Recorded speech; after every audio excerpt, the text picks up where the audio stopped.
반갑습니다. 자, 오늘 우리가 들여다볼 종목은 에이프릴 바이오인데요. 아토피 치료제 하나 성공했다, 뭐 이런 뉴스 헤드라인만 보고 접근하기에는 그 뒤에 숨어 있는 그림이 훨씬 큽니다. 진짜 이 기업의 가치가 어디에 있는지 저와 함께 한번 깊숙이 파고 들어가 보시죠. 여러분, 지금 아토피 시장의 절대 강자가 누군지 아십니까? 바로 듀피젠트라고 연매출이 10조 원이 넘는 그야말로 공룡입니다. 그런데 에이프릴 바이오의 APB-R3라는 녀석이 고작 주사 2방으로 이 거대한 아성에 도전장을 내밀었어요. 이게 뭐 다윗과 골리앗의 싸움처럼 들리시죠? 근데 말이죠, 바이오 시장에서는 이런 언더독의 반란이 실제로 기업 가치를 수십 배 터뜨리는 기폭제가 되곤 합니다. 과연 그럴 만한 수재를 보여줬는지 직접 확인해 보시죠. 네, 오늘은 이 이야기의 실타래를 하나씩 풀어가 볼 겁니다. 먼저 시장을 깜짝 놀라게 한 임상 데이터, 그 숫자들이 뭘 의미하는지부터 파헤쳐 보고요. 그리고 그 뒤에 숨겨진 진짜 주인공, 바로 이 모든 걸 가능하게 한 플랫폼 기술의 가치를 짚어볼 겁니다. 그리고 이 기술로 앞으로 어떻게 돈을 벌어들일지, 최종적으로 투자자로서 우리는 이걸 어떻게 봐야 할지 냉철하게 결론까지 한번 내려보겠습니다. 끝까지 따라오시면 아마 에이프릴 바이오를 보는 눈이 완전히 달라지실 겁니다.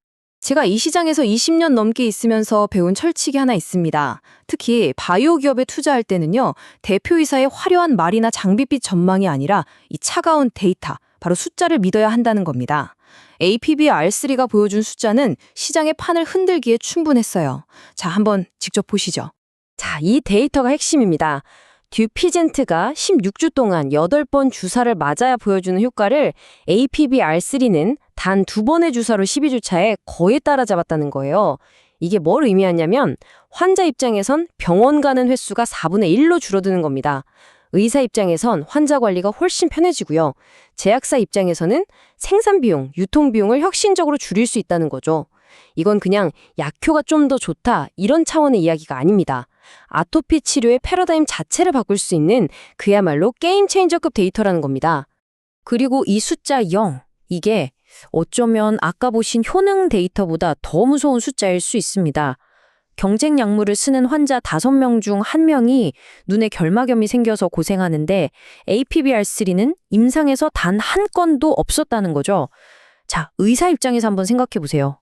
효과는 비슷한데 부작용이 없다. 그럼 어떤 약을 처방하겠습니까? 답은 뭐 정해져 있는 거죠.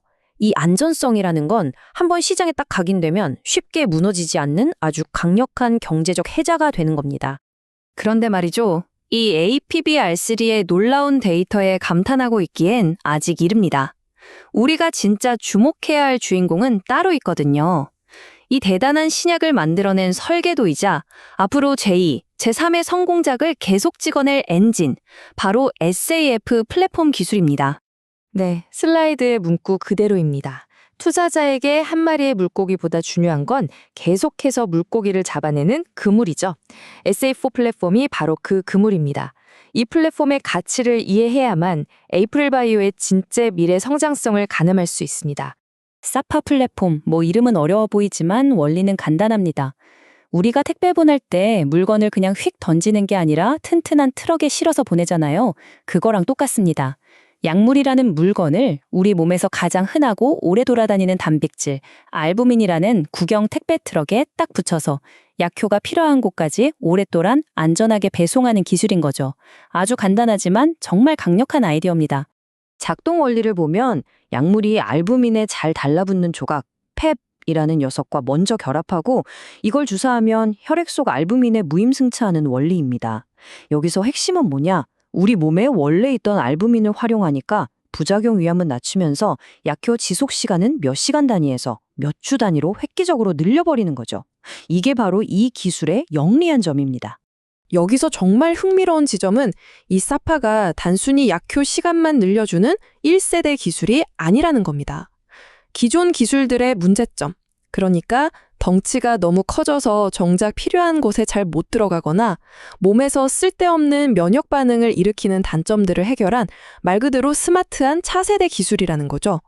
이건 뭐 옛날 내비게이션 쓰다가 실시간 교통정보 반영되는 티맵 쓰는 것과 같은 차이라고 보시면 됩니다. 더 작고 더 안전하니까 당연히 성공 확률도 높고 이걸 적용할 수 있는 분야도 무궁무진해지는 겁니다. 자, 그럼 이 성능 좋은 엔진을 가지고 에이프릴 바이오는 앞으로 어떤 차들을 만들 계획일까요? 성공적인 플랫폼 기술을 가진 기업의 가치는요. 첫 번째, 성공을 얼마나 다른 영역에서 반복할 수 있느냐, 여기에 따라서 기하급수적으로 늘어납니다. 한번 그들의 로드맵을 들여다보죠. 2026년 하반기는 에이프릴 바이오에게는 거의 운명의 시간이 될 겁니다. 궤양성 대장염 임상에 차세대 플랫폼 데이터, 또 다른 신약 후보 물질의 결과 발표까지 주가를 한 단계씩 레벨업 시킬 수 있는 강력한 이벤트들이 줄줄이 대기하고 있는 셈이죠. 이 하나하나의 결과에 따라서 기업 가치가 완전히 재평가될 수 있습니다. 에이플 바이오가 그리고 있는 큰 그림은 이 세 가지 축으로 볼 수 있습니다. 첫째, 이미 검증된 APB-R3를 아토피보다 훨씬 큰 시장인 궤양성 대장염으로 확장해서 캐시카우를 키우고, 둘째, 사파를 업그레이드한 리맵 플랫폼으로 기술 격차를 더 벌리면서 꿈의 시장인 항암 분야에 진출하고, 셋째, 이 플랫폼을 유전자 치료제 같은 최첨단 기술과 융합해서 아예 새로운 시장을 창출하는 겁니다. 그야말로 기술의 영토를 종횡으로 넓혀가고 있는 거죠. 아무리 훌륭한 과학이라도 결국 시장의 인정을 받아야 훌륭한 투자가 됩니다. 특히 아직 자체 영업망이 없는 바이오텍에게는요, 얼마나 똑똑한 파트너들이 먼저 그 가치를 알아보고 돈을 넣었는가, 이게 기술의 가치를 증명하는 가장 확실한 바로미터 중 하나죠.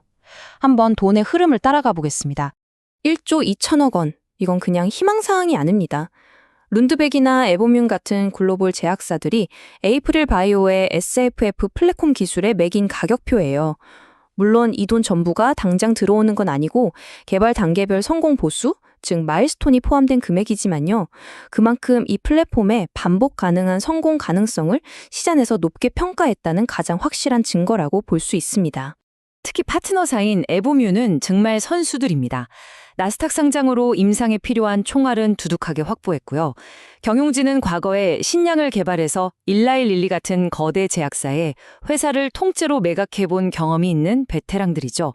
이건 단순히 돈이 많다는 걸 넘어서 임상 디자인부터 FDA 허가, 최종 상업화까지 가는 그 험난한 길을 어떻게 헤쳐나가야 하는지 안다는 뜻입니다.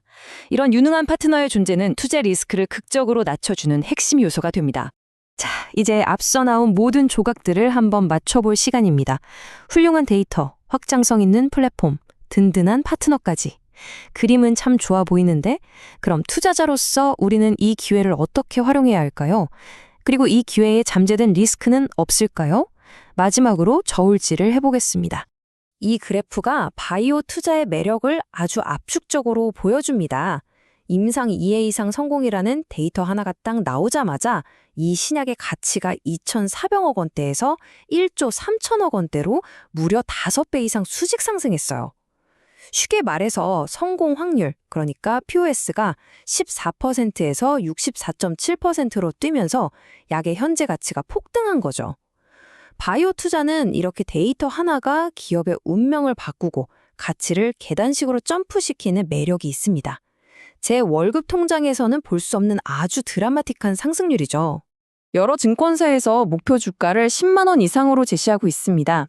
이건 단순히 APP BR3의 가치뿐만 아니라 앞으로 성공할 것으로 기대되는 궤양성 대장염, 그리고 차세대의 리맵 플랫폼의 미래 가치까지 끌어와서 계산한 숫자입니다. 물론 아직 일어나지 않은 일들을 가정한 목표치이긴 합니다만 그 근거가 되는 데이터와 로드맵이 꽤나 탄탄해 보이는 건 사실입니다. 물론 모든 투자에는 동전의 양면이 있습니다. 플랫폼 가치가 재평가될 것이라는 엄청난 기회 이면에는 모든 바이오텍의 숙명인 임상 실패라는 근본적인 리스크가 있죠. 우리가 믿고 있는 파트너가 일을 잘 해줘야 한다는 변수도 있고 시장이 커지는 만큼 경쟁은 더 치열해질 겁니다. 이 빛과 그림자를 모두 냉정하게 바라봐야 현명한 판단에 내릴 수 있습니다. 결론적으로 제가 이 기업을 긍정적으로 보는 이유는 바로 이겁니다. 이 투자의 근거가 막연한 기대감이나 꿈이 아니라 이미 시장에서 검증됐고 경쟁자들과 비교했을 때 매우 강력하고 차별화된 데이터 위에 서 있다는 점. 바이오 투자에서 이것보다 더 확실한 근거는 없다고 봅니다. 결국 질문은 이것으로 귀결됩니다. 에이프릴 바이오는 이 사파와 리맵이라는 강력한 엔진을 바탕으로 제2, 제3의 성공 신화를 계속 써내려가는 위대한 플랫폼 제국을 건설할 것인가? 아니면 이번 성공이 반짝 스타로 그칠 것인가? 그 중요한 갈림길의 결과를 2026년 하반기에 나올 데이터들이 보여주겠죠. 이 흥미로운 드라마의 다음 편을 저와 함께 계속해서 추적해 보시죠.